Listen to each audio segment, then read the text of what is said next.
Okay, so I want you to imagine something for a minute. Picture a scene that feels like it was ripped right out of a high-stakes heist movie. Okay, I'm with you. But like a heist movie directed by someone with a really strange, maybe slightly twisted sense of humor. Best kind. Totally. So let's set the stage. You're standing inside this old, majestic church, high ceilings, stained glass, the whole 9 yards. Hmm. But it's not a church anymore. It's been completely gutted and converted into this super high society auction house. So the vibes is immediately off. You're in a sacred space that's been turned into a commercial one. Exactly. The air doesn't smell like incense or piety. It smells of old money, expensive perfume, and that specific kind of like heavy, suffocating pretension. That silence that's so loud, you It's know? the kind of silence that comes with buying things you don't need for prices most people Ugh. can't even imagine. It's essentially a cathedral of capitalism. A fortress of solitude for the 1% where, yeah, silence is the ultimate currency. It's a place where you're afraid to sneeze because you might accidentally buy a vase for $10,000. Right, don't make any sudden movements. There are security guards the size of, like, vending machines standing by the doors. They look like they were grown in a lab specifically to intimidate people. And into this sterile, terrifying world walks a 17-year-old girl. Okay. And she is wearing a tuxedo shirt, which is a choice. A bold choice. I like it. She has a backpack full of spray paint, and she has what she calls a perfect plan. Oh no, the perfect plan. As we all know from the laws of narrative physics, that is just code for absolute chaos is imminent. It's the universal signal for disaster. Whenever a teenager in fiction says they have a perfect plan, you should immediately, buckle your seatbelt. Exactly. And this image, the girl, the tuxedo, the church, the spray paint, that's the opening hook of the story we are diving into today. I am so ready for this. We are unpacking the novel My Friends by Fredrik Backman. Now, most of our listeners probably know Backman from, say, a man called Ove or Beartown. The guy you read when you want to have a good cathartic cry. He is the guy you go to when you want to cry your eyes out, but you also want to chuckle at, like a poop joke while you're doing it. He really is the master of that specific emotional cocktail. Tragicomedy. He understands that tragedy and comedy aren't opposites. They're like neighbors. They live in the same house. Yeah, they share a wall. But this story, my friends, this feels like, I don't know, the peak of that mountain for him. It's just distilled Backman. It really is. And I think what makes this particular deep dive so critical isn't just the plot, which is, it's wild. On the surface, we're talking about a story that involves a painting, a very expensive, world-famous painting. Right, so you'd think we're here to talk about art history. You would, and we can mention brushstrokes if you want. I was ready. I did my homework on impasto. But that's not the point. The mission today really is to talk about context. Context, okay. Yeah, if there's one major takeaway for you listening today, it is this concept. Value is determined by context, not by content. Say more about that. We're going to look at how a painting that the entire world sees as a masterpiece of genius lighting is actually just a document. It's a document of 4 damaged kids trying to survive one summer. Okay. We're going to dissect how childhood trauma shapes our adult relationships, the difference between being loved and actually receiving love, and why the most valuable things in life are usually invisible to everyone except the people who lived them. I really like that distinction you made there. Value versus price. Because the whole vibe of this book is what I'd call chaotic good. That's a great way to put it. You have this massive contrast right from the jump. On one side, you, the listener, have the auction world. It's rational, it's monetary, it's, cold. People are literally buying masterpieces to match their sofas. Which is a terrifying thought, by the way, just reducing the sublime to interior decoration. It's horrifying. I'll take the Van Gogh, but do you have it in a shade that complements my throw pillows? It's grotesque. It's the worst. But then, crashing right into that sterilized world, you have the world of our main characters, Louisa, Ted, and the artist. And their world is raw. It's painful, it involves sleeping in cars and hiding from the police and holding screwdrivers for protection. Yeah. But it feels so much more alive. It's vibrant. It pulses with life. And that's where we have to start. We have to start with the heist. Right. Or I guess the spectacular failure of the heist. Right. Let's meet our would-be burglar. Her name is Louisa. She's 17, just about to turn 18. And she describes herself as homeless on purpose. Now, I want to pause on that phrase, homeless on purpose. Is that just teenage bravado. Is she trying to sound cool, or is there something real there? I think it's a defense mechanism doing a lot of heavy lifting. Yeah. A whole lot. You have to look at her psychology here. Louisa is a product of the foster care system. Okay, that changes things. Right. Her mother disappeared when she was 5, Yeah. just left her with some neighbors and never came back. Uh, So Louisa grew up moving from home to home, feeling too big, too loud, too unwanted. So when she says on purpose, she's trying to reclaim agency. It's an act of defiance. She's saying, you didn't kick me out, I left. It's a way to control the narrative of her own abandonment. If it's her choice, it doesn't hurt as much. That's a powerful reframing. She's taking ownership of the rejection so it can't be used against her. But she wasn't entirely alone in this system, was she? She had an anchor. She had Fish. Fish. Best nickname ever, by the way. Yeah. Post about Fish. Fish was her best friend. But even friend feels, I don't know, too light a word, it's too casual. In the foster system, or really any high trauma environment, the bonds you form aren't just social. They are survival pacts. Right. They're not just friends, they're allies. Totally. Fish was the one who taught Louisa everything. They were roommates in a group home. And there's a specific detail in the text about their sleeping arrangement that it really stuck with me. It says they used to sleep with a chest of drawers pushed up against the door, and they'd be clutching screwdrivers in their hands. Screwdrivers. Just visualize that for a second. We aren't talking about teddy bears or security blankets. We're talking about hardware tools. 2 teenage girls in a bed, armed with improvised weapons. It speaks to a level of constant ambient threat, doesn't it? They just expected the world to hurt them at any moment. But here's the Backman twist, the thing that makes it so human. In that same bed, with screwdrivers clutched in their hands, they were laughing. Laughing, while barricaded in a room. That's the resilience. That's the magic. Fish taught Louisa how to laugh. They even had these matching mismatched tattoos. Louisa drew a heart on Fish. Beautiful, simple, classic. And Fish. And Fish, who was apparently terrible at drawing, tattooed a one-armed man in a tree on Louisa. Which is such a specific, bizarre image. Is there some deep philosophical meaning there, or is it just nonsense? It's a joke. It's a visual pun. How do you get a one-armed man out of a tree? You wave to him? Oh, wow. It's silly. It's stupid. But that silliness was their armor. It was the thing that kept the darkness out. It creates this us against them dynamic, where us is the people who get the joke and them is the entire rest of the world. We learned pretty quickly that Fish is gone. The adults in the story say it was a suicide, an overdose.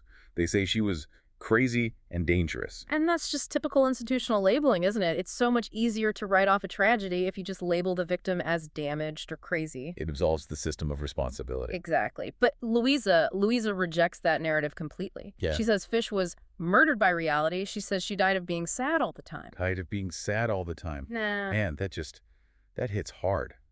It frames depression not as a choice or some moral failing, but as an environmental toxicity, like radiation poisoning. That's a perfect analogy. So Louisa is alone, Fish is gone, and she decides to execute this plan to break into the auction house.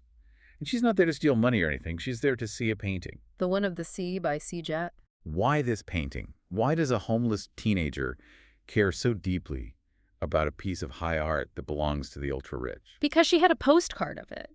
In a life where she owned almost nothing, she owned this image. It was her totem.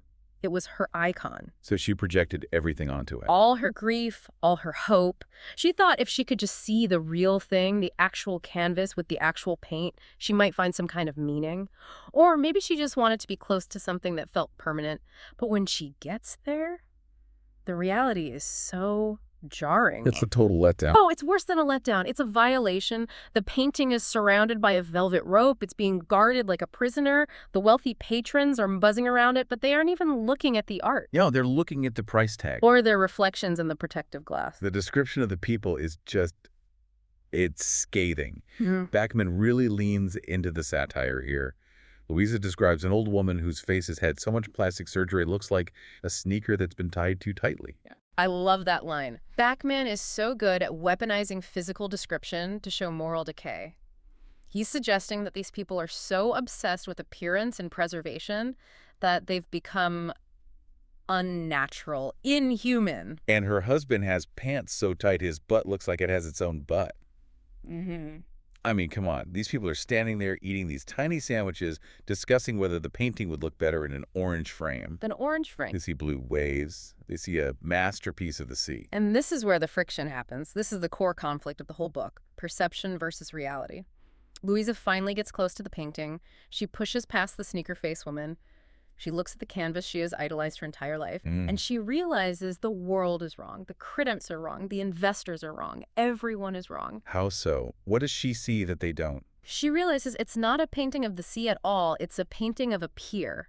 And at the end of the pier, hiding in plain sight, if you know how to look for people instead of assets, are three boys. She sees them because she's looking for the humanity, not the investment. And this creates a scene. A big one. The sneaker face woman catches her getting too close. Louisa just loses it. She screams at the top of her lungs. It isn't a painting of the sea. Imagine the disruption, just the sound of that. This is a holy space of commerce. Silence is currency here. Everyone is polite, quiet, controlled. And she just shatters the decorum. In that moment of panic and grief and this white-hot rage against these people who own everything but understand nothing, Louisa improvises. She takes a red pen out of her backpack. The perfect plan goes right out the window. Completely. Plans are for people who have futures. Louisa is living moment to moment, second to second. She draws a tiny red fish on the wall right next to the painting. The fish. For her friend. For fish. Exactly. Now, to the guards, this is vandalism. To the auction house, it's a crime against property. But to Louisa, it's a signal. She's saying, I was here, we exist. It's an act of claiming space in a world that wants her to be invisible. It's graffiti as a eulogy. That's it.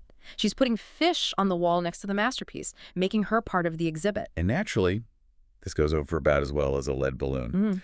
The guards grab her. She bites one of them on the ear. As one does. Which, frankly, knowing her backstory, feels like a pretty justified reaction. And she literally gets thrown out of the church. She lands on the sidewalk, scrapes herself up, and just legs it to the alley behind the building. And this is where the story pivots. A huge pivot. We move from the high society world to the alley world. She's adrenaline crashing, crying, probably terrified she's going to jail, and she runs smack into a homeless man. Literally collides with him. And this interaction is just, it's the collision of two worlds. You have this teenage runaway, feral with grief and rage, and this homeless man who seems very gentle, very shaky, and has a cat that looks surprisingly well fed.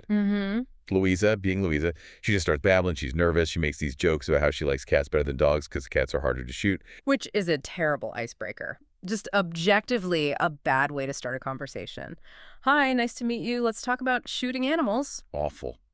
But it's a trauma response, right? She's testing him. She's putting up her spikes. But the man, he laughs. He doesn't judge her.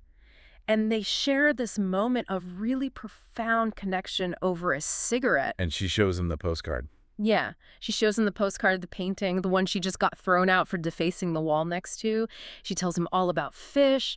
She pours her heart out about how the artist who painted this must have been in so much pain, but also must have been the happiest person alive to paint with such feeling. She is lecturing the homeless man about the painting. She's explaining the deeper meaning of the one of the sea to a guy in dirty clothes in an alley. And the irony, which, you've probably guessed by now, is that the homeless man is the artist. He's Sejat. The world-famous, reclusive genius, hiding by a dumpster. Right next to his own show. Why didn't he correct her? Why didn't he say, hey, kid, actually, I painted that and you're mostly right? Because he didn't want to be the artist. He wanted to be seen. Inside that church, they love Sejat, the brand. They love the signature. They love the investment. But they wouldn't recognize the human being if he was standing right next to them. And he's standing right outside. But Louisa sees the human. Immediately. She treats him like a person, not a commodity. That's why he listens. He's starving for that authentic connection. And then he asks her if she wants to paint. And they do. This is the part that feels almost like magical realism, or maybe just a fever dream. He gestures to the back wall of the church, this big blank canvas, and they just go to town with the spray paint. Louisa paints cockroaches, because the rich woman called her a cockroach, but she makes them beautiful. She paints jellyfish in guard uniforms. And the man, with his shaking hands, he takes a can of spray paint, and he paints skulls. Skulls? Why skulls? Is he just being edgy? No, it's his signature. The skull was the hidden detail in all his early work that the critics still obsess over. It's his way of signing the wall without writing his name. So by painting skulls next to Louisa's cockroaches, He is validating her art. He's placing his masterpiece symbols right next to her vandalism. It's a collaboration between the high art genius and the street art runaway. And in that alley for that 1 hour, they are equals. It's beautiful. But then the sirens start. The police are coming. And the man, C. Jack, he does something incredibly noble. He tells Louisa to run. He stays behind. He says, I can't run fast anymore. And he tells her, and this is a key line, life is long. Life is long. Okay, let's unpack that, because it's complete rejection of the cliche that life is short. Right. Usually we say life is short to justify, I don't know, hedonism or urgency. Yeah. A carpe diem. Seize the day because you might die tomorrow. Exactly. But Sejat says it's long. Coming from a man who looks like he's on death's door, that seems wildly contradictory. If anyone should think life is short, it's him. It does seem contradictory, but I think he means that life is wide. It feels long because it contains so many moments, just like this one in the alley. It's dense with experience. He's telling her that her pain won't last forever, that there's more time for change, for new chapters. So he's giving her permission to hope. He's giving her hope for a future. Life is long means you have time to recover. So Louisa runs. She escapes. The police catch the homeless man, and here comes the second pivot. We leave the alley, and we go to the hospital. Because, as we find out, he isn't just homeless, he's dying. He is 39 years old. He has an undisclosed illness, likely terminal cancer given the context clues, and he has stopped taking his medication because he's decided he's done. He's ready to go. And at the hospital, we meet the other half of his soul. Ted. Enter Ted. Now, if the artist is pure chaos, Ted is pure order. Oh, absolutely. Ted is a high school history teacher. He wears blazers. He worries about train schedules. He probably irons his socks. He is, by his own admission, the boring one. But he is the anchor. We learned that Ted has been taking care of the artist for the last 2 years. He moved into the artist's apartment, managed his life, and basically protected him from the entire world. Their dynamic in the hospital room, it breaks your heart. Ted is furious that the artist snuck out and got himself arrested. He's like, I left you alone for 1 hour. And the artist is just delighted. He's so happy. He's like, I know, it was great. I got beat up by the police like a teenager. He's finding joy in the chaos right up to the very end. But the humor, it's a shield, isn't it? It's totally a shield. The artist is cracking jokes about his own tombstone. He suggests it should read, here lies a man who ate his vegetables but died anyway. Or, does this coffin make me look fat? It's dark humor, for sure. But it's their language. It's how they've always coped with the unspeakable. Ted is terrified of losing him, and the artist is trying to make Ted laugh one last time. But underneath the jokes, there's this immense crushing love. And we find out something huge. We find out that Ted went to the auction. He spent every single penny the artist had, liquidated his entire estate to buy back the One of the Sea. Wait, let's just clarify that for a second. The artist bought his own painting. Or Ted, yes. The artist wanted to die poor. He didn't want the money. He hated the fame and the fortune. He wanted to buy back his first painting, his first memory, so he could give it to someone who truly understood it. He wanted to reclaim his memory from the investors. And he found that person in the alley. The Louisa. Exactly. The death scene itself. It's not dramatic in a Hollywood sense. There are no grand speeches, no flat lines with dramatic music. It's quiet. It's so quiet. Ted just climbs into the hospital bed with him. They hold hands. And looking at this through a psychological lens, this is a depiction of male friendship that we so rarely get in fiction. This isn't just buddies drinking beer. This is a platonic soulmate connection. It reminds me of the Greek concept of philia, that deep brotherly love. It's intimacy without sexuality. Precisely. Yeah. And when the artist dies, Ted isn't just losing a friend, he's losing his context. He's losing the person who holds the memories of his childhood. They're two halves of a whole memory bank. And the artist's last words to Ted. Fine, Louisa. Give it to her. He leaves a painting worth millions of dollars to a girl he met for 20 minutes in an alley. Because she saw the pier. She saw the boys. She saw the truth. So now we have the setup for the next act. The artist is gone. Ted is completely broken. And he has a mission. He has to find this girl. And he does, in the most slapstick way possible. It is absolute slapstick. Louisa goes back to the alley a few days later. It's her birthday, actually, to paint a tribute. She doesn't know the man was famous or that he died. She just hears footsteps behind her, thinks it's a murderer or a cop, and she spins around. And she hurls a can of spray paint right into Ted's face. Clang. right into his glasses. What a way to meet. It's a perfect meeting. Ted is standing there, one eye swelling shut, glasses all crooked, holding a box of ashes in a suitcase. And Louisa is just like, I thought you were a killer. And Ted, being Ted, is trying so hard to maintain some dignity while checking if he still has an eye. He explains who he is. He explains that the man was Sejat, and he tries to give her the painting. And Louisa's reaction is just pure panic. She's like, I can't take this. It's worth a fortune. I sleep in cars. She thinks he's crazy. Or a pervert. Right. She tries to give it back. She tells him to sell it. She doesn't feel worthy of the gift. She sees it as a burden, a liability. And this leads to the kidnapping sequence. Ted is trying to leave. He's taking the artist's ashes back to their hometown, back to the pier, to bury him. He gets on a train. And Louisa, just desperate and irrational and clinging to this one last connection, she just follows him. She forces her way onto the train. The banter here is gold. She asks him if he's a kidnapper. He says no. She says that's exactly what a kidnapper would say. My favorite part is when she points out that she's surprisingly large and could probably take him in a fight, which, looking at Ted, middle-aged history teacher, recently hit in the face with a metal can, is probably true. Very likely true. But once they're on the train, the comedy starts to peel away. They're stuck together for hours, and they start to talk. Really talk. Well, first they talk about train toilets. Right. Can't forget the train toilet discussion. Louisa is obsessed with where the poop goes. She has this whole theory that if you're walking by the tracks, you might get hit by a poop tornado if the train vents at the wrong time. It sounds ridiculous, but from a narrative structure standpoint, this is essential, right? It's so essential. You can't just dive straight from slapstick comedy into deep trauma. You need the poop tornado talk to lower the defenses. It's a moment of levity that allows them to transition into the heavier stuff. It bridges the generational gap. Everybody finds poop jokes funny eventually. At the end of the day, yes. Because as the miles roll by, they start revealing their scars. Literally. Ted reveals why he has a limp. He tells her he was stabbed. Yeah. A few years ago at his school, a student brought a knife to attack another student. Ted intervened.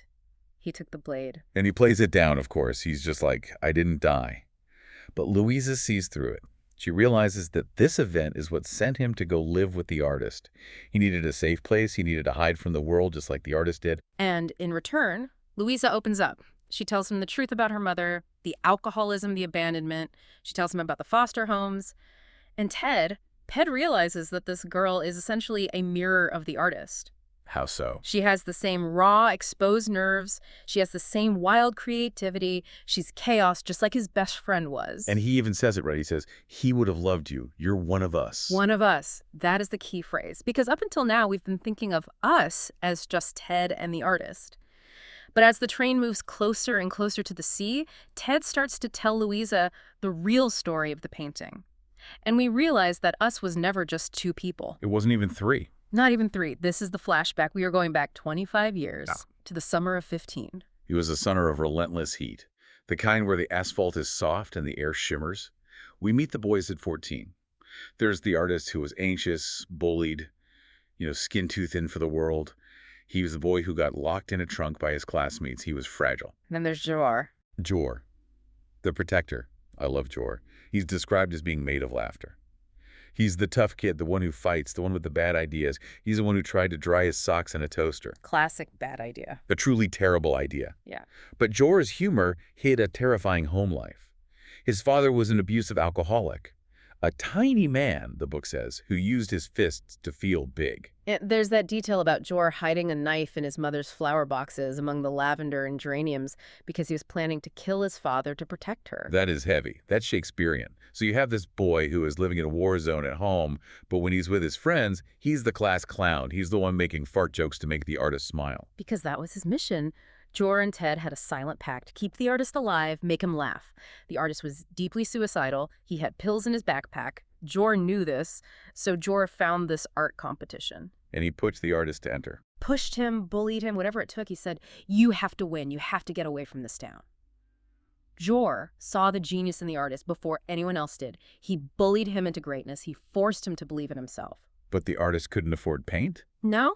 He used cheap watercolors, and when he tried to paint the sea, he couldn't do it. It just looked like clouds, like emptiness. He was failing. So the painting, The one of the sea wasn't supposed to be the sea. No, it was supposed to be the boys and her. Her. This is the twist.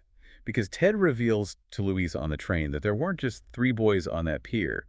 There was a girl. Ali. Ali. The honey badger. What a character description, right? The honey badger. She arrived in their lives like a hurricane. She had a black eye and bloody knuckles the first time they ever met her. She sang badly in French. Louisa says she sounded like a fan belt that needed replacing. She just wild energy. She was the spark they needed. She completed them.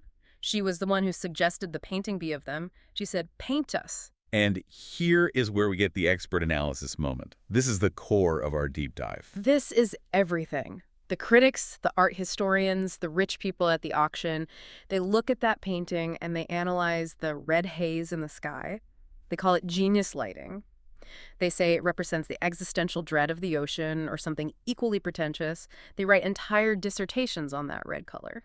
But it wasn't genius lighting. No, it was chili sauce. Chili sauce. I love this so much. Ali had come up with this game where they would spray chili sauce into the air to try and make each other laugh. It was stupid teenage fun.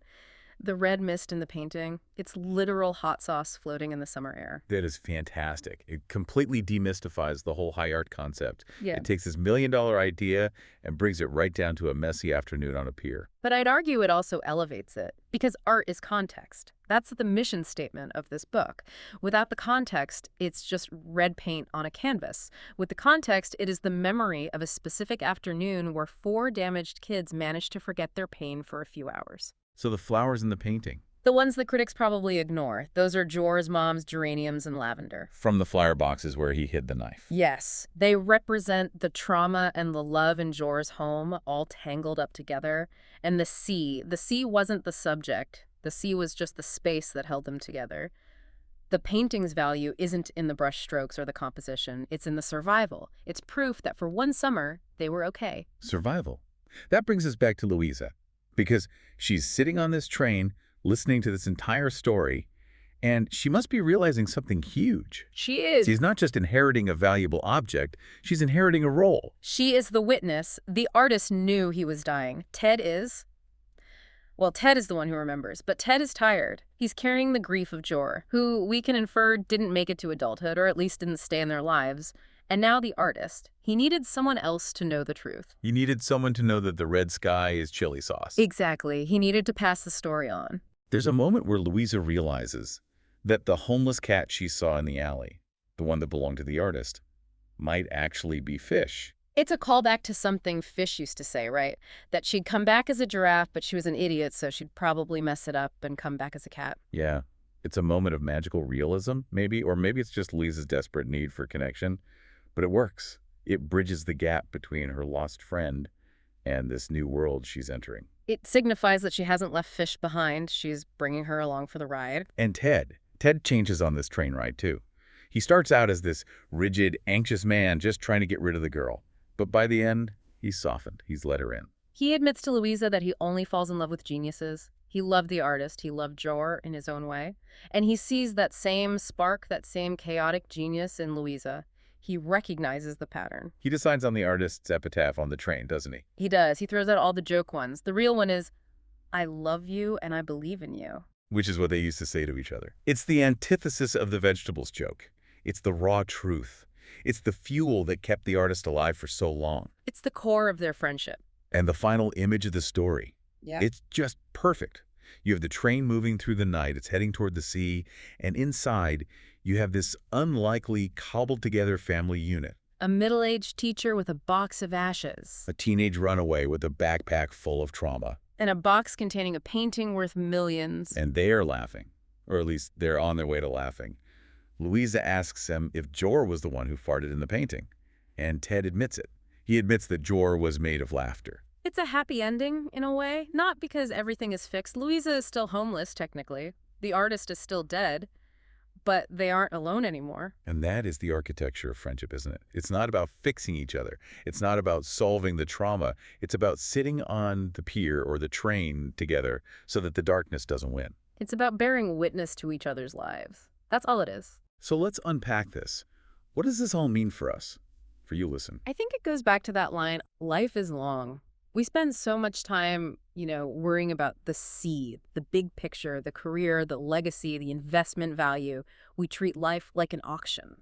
We're all looking for the masterpiece. But the life is in the pier, it's in the farts, it's in the chili sauce. It's in the weird tattoos of one-armed men. Exactly. If we only look at the masterpiece, we miss the kids hiding in plain sight. And Backman is telling us, he's begging us to look at the kids. Look at the messy, painful, hilarious details, because that's where the love is. That's where the life is. I love that. It makes me want to go look at my own stack of memories and figure out what my chili sauce moments are. The things that look like chaos to everyone else but are actually the best parts of my life. We all have them. The inside jokes that would mean nothing to an outsider but mean the entire world to us, that is your masterpiece. Well, this has been quite a journey. From a tuxedo-wearing heist to a train ride with a box of ashes. I feel like we've been part of the game today. I think we have. We've seen the pier. We know about the chili sauce. So, to you listening, take a look around. Find your context. And remember, life is long. Enjoy the farts. Thanks for diving deep with us. See you next time.